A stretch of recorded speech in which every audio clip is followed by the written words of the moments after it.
Hi friends, welcome to Thajus Curryworld. അപ്പോൾ ഇന്ന് ഞാൻ ഉണ്ടാക്കാൻ പോകുന്നത് കപ്പ ബിരിയാണിയാണ്. നമ്മുടെ നാട്ടിൽ ഇതിനെ കപ്പ പൊയ്ക്കുക എന്നാണ് പറയുന്നത്.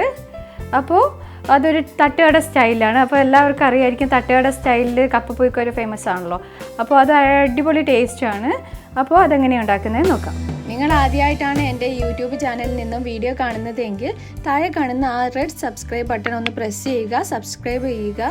തൊട്ടപ്പുറത്തുള്ള ബെൽ ഐക്കൺ കൂടി ഒന്ന് പ്രസ് ചെയ്യുക. എന്നാൽ ഞാൻ അപ്ലോഡ് ചെയ്യുന്ന വീഡിയോകൾ അപ്പോൾ തന്നെ നിങ്ങൾക്ക് കാണാൻ കഴിയും.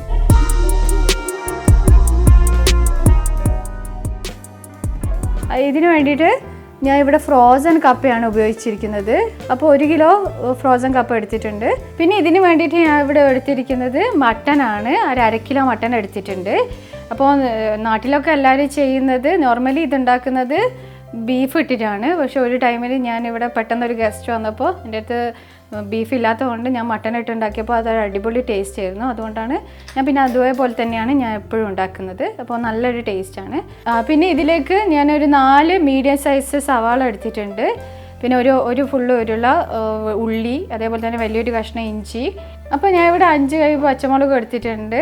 ഇതിലേക്ക് ചേർക്കാൻ വേണ്ടിയിട്ട് ഞാൻ ഇവിടെ 1.5 ടേബിൾ സ്പൂണ് മുളക് പൊടി എടുത്തിട്ടുണ്ട്. അതേപോലെ തന്നെ garam masala 1 table spoon, 1/2 table spoon മഞ്ഞൾപ്പൊടി എടുത്തിട്ടുണ്ട്. പിന്നെ ഞാൻ ഇവിടെ എടുത്തു വെച്ചിരിക്കുന്നത് ഒരു 1/2 കപ്പ് തേങ്ങ എടുത്തിട്ടുണ്ട്. പിന്നെ അതിലേക്ക് ആവശ്യമായിട്ടുള്ള 1/2 ടേബിൾ സ്പൂൺ ജീരകം, അതേപോലെ തന്നെ 1/2 ടീസ്പൂൺ മഞ്ഞൾപ്പൊടി, 4 കൈ ചെറിയുള്ളിയും കൂടെ എടുത്തിട്ടുണ്ട്. ഇത് അരച്ച് ഇതിലേക്ക് ഒഴിക്കാൻ വേണ്ടിയിട്ടാണ്. അത് ലാസ്റ്റ് നമ്മൾ ചെയ്യാൻ വേണ്ടിയിട്ടാണ്. ഞാൻ ഇപ്പോൾ ഇവിടെ എടുത്തിരിക്കുന്നത് ഫ്രോസൺ കപ്പയാണ്. അതുകൊണ്ട് തന്നെ ഇതിൽ വെള്ളം ഒഴിച്ച് ഫസ്റ്റ് ഒന്ന് തിള വരുമ്പോൾ ആ വെള്ളം ഊറ്റിക്കളയണം. രണ്ടാമതൊരു വെള്ളം ഒഴിച്ചിട്ട് നന്നായിട്ട് തിളപ്പിച്ചെടുത്തിട്ട് വേണം നമ്മൾ ഇതെടുക്കാൻ വേണ്ടിയിട്ട്. കാരണം നമ്മൾ ഫസ്റ്റിൽ വെള്ളത്തിൽ തന്നെ ഇത് തിളപ്പിക്കുന്ന സമയത്ത് ഇത് നമ്മൾ എടുക്കുന്ന ടൈമിൽ ഒരു കൊഴുപ്പ് പോലെ ആയിരിക്കും. അതില്ലാതെ ഇരിക്കാൻ വേണ്ടിയിട്ട് നിങ്ങൾക്ക് ഫസ്റ്റ് വെള്ളം ഒഴിവാക്കി കളയാം. അങ്ങനെ ഒന്ന് ട്രൈ ചെയ്താൽ അത് അടിപൊളിയായിരിക്കും. ഇതുണ്ടാക്കാൻ വേണ്ടിയിട്ട് നമുക്ക് ഫസ്റ്റിൽ കപ്പ നന്നായിട്ട് വേവിച്ചെടുക്കാം. അത് ഞാൻ ഉപ്പിട്ടിട്ടാണ് വേവിക്കുന്നത്. അത് കപ്പയിലേക്ക് ഉപ്പ് നന്നായിട്ട് പിടിക്കാൻ വേണ്ടിയിട്ടാണ്. അപ്പോൾ ഞാൻ ഇവിടെ കപ്പയിൽ വെള്ളം ഒഴിച്ച് ചൂടാൻ വെച്ചിട്ടുണ്ട്. അതിലേക്ക് ഞാൻ ആവശ്യത്തിന് ഉപ്പ് ചേർക്കുകയാണ്.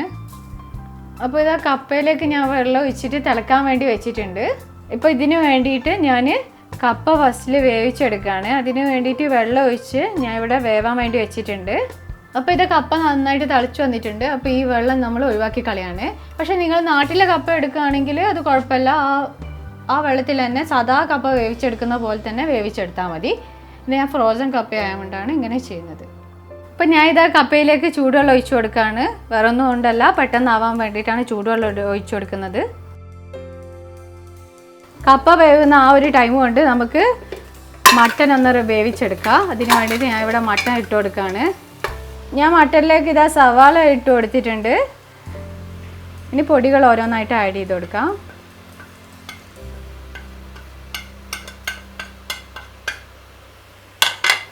പിന്നെ ഇത് ഇഞ്ചി, വെളുത്തുള്ളി,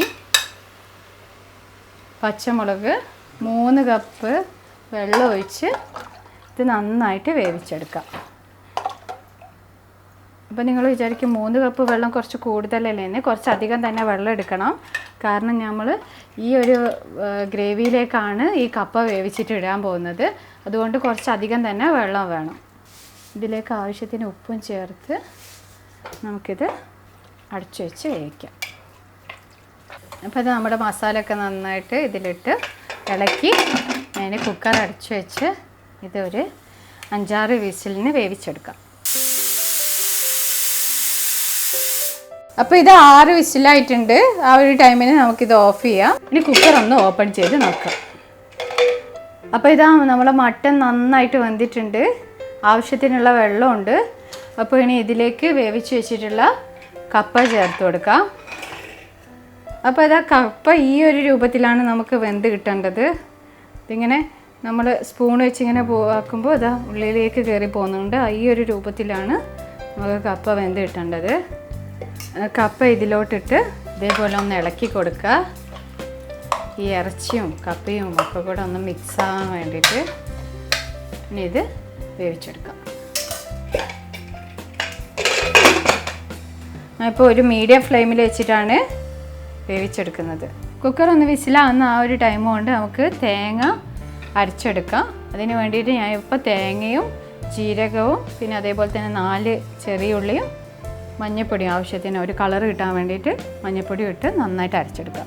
അപ്പോൾ ഇത് നമ്മുടെ കപ്പ ഇട്ട് 3 വിസിലായപ്പോൾ അത് ഓപ്പൺ ചെയ്യാണ്. അപ്പോൾ ഞാൻ ഇവിടെ ഗ്യാസ് സ്റ്റവ് ഓൺ ചെയ്തിട്ടുണ്ട്. ഓൺ ചെയ്ത് ഇതിങ്ങനെ ഇളക്കി കൊടുക്കുകയാണ്. കാരണം ഈ കപ്പയുടെ ഈ കഷ്ണമൊക്കെ ഇതേപോലെ ചെറുതായിട്ട് ഉടയാൻ വേണ്ടിയിട്ടാണ്. അപ്പോൾ ഇതാ കപ്പ നന്നായിട്ട് തിളക്കുന്നുണ്ട്. ഇതിൽ കുറച്ച് വെള്ളമുണ്ട്. ഇത് നമ്മളിങ്ങനെ ഇളക്കുന്ന ആ ഒരു ടൈം കൊണ്ട് ഈ വെള്ളം നന്നായിട്ട് വറ്റിപ്പോകും. നമ്മളെ നാട്ടിൽ ഈ കപ്പ പൊയ്ക്ക് ഉണ്ടാക്കുന്ന ടൈമിന് ഇത് ഇളക്കാൻ വേണ്ടിയിട്ട് ഇത് വെച്ച് നമ്മുടെ സാധാ കോരി വെച്ചിട്ടല്ല ഇളക്കുന്നത്. മന്ത് എന്ന് പറഞ്ഞിട്ട് ഒരു സെപ്പറേറ്റ് തന്നെ ഒരു കോരി ഉണ്ട്, അത് വെച്ചിട്ടാണ് നമ്മൾ ചെയ്യുന്നത്. അപ്പോൾ ഇത് നന്നായിട്ട് ഉടഞ്ഞു കിട്ടും. പക്ഷെ ഞാൻ ഈ എൻ്റെ അടുത്തുള്ള ഏറ്റവും വലിയ കോരി വെച്ചിട്ട് നന്നായിട്ട് പ്രസ് ചെയ്ത് കൊടുക്കുന്നുണ്ട്. പക്ഷെ ഇത് ഉടഞ്ഞു കിട്ടാറുണ്ട് ഈ ഇത് വെച്ചിട്ടും. 1-2 മിനിറ്റ് ഇതേപോലെ ഇളക്കുന്ന ആ ഒരു ടൈമിൽ തന്നെ ഇതിലുള്ള വെള്ളമൊക്കെ നന്നായിട്ട് വറ്റിയിട്ടുണ്ട്. ഈ ഒരു സമയത്ത് നമുക്ക് നമ്മുടെ അരപ്പ് ഇതിലേക്ക് ഒഴിച്ചു കൊടുക്കാം. ഇത് അരപ്പ് ഈ ഒരു രൂപത്തിലാണ് വേണ്ടത്. അധികം വെള്ളം ഉണ്ടാകാൻ പാടില്ല. ഇപ്പോൾ കുറച്ച് വെള്ളമേ ഉള്ളൂ. ഇനി ഇത് ഇതിലേക്ക് ഒഴിച്ചു കൊടുക്കുക. ഇതാ നമ്മൾ അരപ്പ് ഫുള്ളായിട്ട് ഇതിലേക്ക് ചേർത്ത് ഇതേപോലെ ഒന്ന് നന്നായിട്ട് ഇത് മിക്സ് ചെയ്ത് കൊടുക്കുക. ഇനി ഇത് അധികം തിളക്കാൻ പാടില്ല. ജസ്റ്റ് ഒരു ഫസ്റ്റ് തിള വരുമ്പോൾ തന്നെ ഇത് ഓഫ് ചെയ്യണം.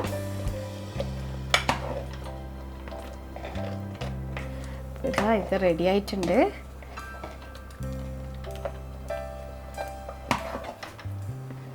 അരപ്പ് എല്ലാവരും എത്തട്ടെ. ജസ്റ്റ് ഇതേപോലെ നന്നായിട്ട് ഇളക്കി കൊടുക്കുക. അപ്പോൾ നിങ്ങൾക്ക് തോന്നുന്നു ഇത് കുറച്ചധികം വെള്ളം ഉണ്ടോയെന്ന്. പക്ഷേ ഇത് ഒന്ന് തണിയുന്ന സമയത്ത് ഇത് കുറച്ചും കൂടെ ടൈറ്റ് ആവും. അതുകൊണ്ട് ഇത്ര വെള്ളത്തിൽ വേണം നമ്മൾ ഇത് ഓഫ് ചെയ്യാൻ. ലാസ്റ്റായിട്ട് ഞാൻ ഇതിൽ ഉപ്പൊക്കെ കറക്റ്റ് ആണോ എന്ന് ഒന്നും കൂടെ ചെക്ക് ചെയ്യാണ്. ഇപ്പോൾ കുറച്ചൊരു ഉപ്പിൻ്റെ ഒരു കുറവുണ്ട്. ഇതിന് നമ്മൾ കുറച്ചൊരു ഉപ്പിട്ട് കൊടുക്കുക. ഇതാ ഫസ്റ്റ് തിള വന്നിട്ടുണ്ട്. ആ ഒരു സമയത്ത് നമുക്ക് പച്ച വെളിച്ചെണ്ണ 3 ടേബിൾ സ്പൂണ് ഇതേപോലെ ഇങ്ങനെ ഒഴിച്ചു കൊടുക്കാം. ഇനി ഇതിൽ കറിവേപ്പിലയും കൂടെ ഇടണം. അപ്പോഴാണ് ഒരു അടിപൊളി ടേസ്റ്റ് വരുന്നത്. പക്ഷേ എനിക്കിവിടെ കറിവേപ്പില അവൈലബിൾ അല്ല, അതുകൊണ്ട് ഞാൻ ഇതിൽ കറിവേപ്പില ഇടുന്നില്ല. ഇപ്പോൾ ഞാൻ ഫ്ലെയിം ഓഫ് ചെയ്തിട്ടുണ്ട്. ഇനി ഇത് സർവിങ് ബൗളിലേക്ക് മാറ്റാം. അപ്പോൾ ഇനി ഇത് സർവിങ് ബൗളിലേക്ക് മാറ്റാം.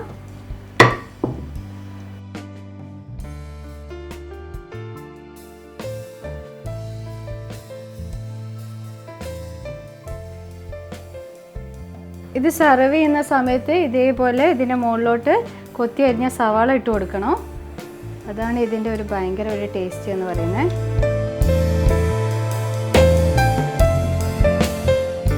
അപ്പോൾ എല്ലാവരും ട്രൈ ചെയ്ത് നോക്കിയിട്ട് ഫീഡ്ബാക്ക് ഒക്കെ അറിയിക്കുക. അപ്പോൾ ലൈക്ക് ചെയ്യുക, ഷെയർ ചെയ്യുക, സബ്സ്ക്രൈബ് ചെയ്യുക.